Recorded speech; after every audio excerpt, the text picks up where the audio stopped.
Na, Mykolai, kokia jūsų yra nuomonė ant šių sužaistų rungtynių? Sveiki, rungtynės buvo labai įdomios. Daug veiksmo, adrenalino, taip pat daug smūgių į vartus. Ar esate laimingas laimėjus 5 rungtynės iš eilės? Esu labai laimingas, bet buvo daug darbo ir pastangų įdėta šioms rungtynėms. Džiaugiuosi savo komandos darbu.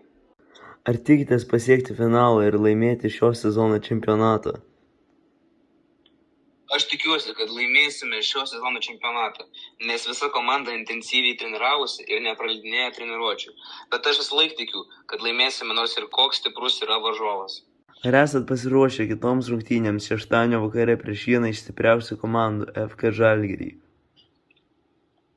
Taip, esam pasiruošę. Kaip sakiau, esame įdėję daug darbo ir pastangų, todėl manau, kad šias rungtynes laimėsim.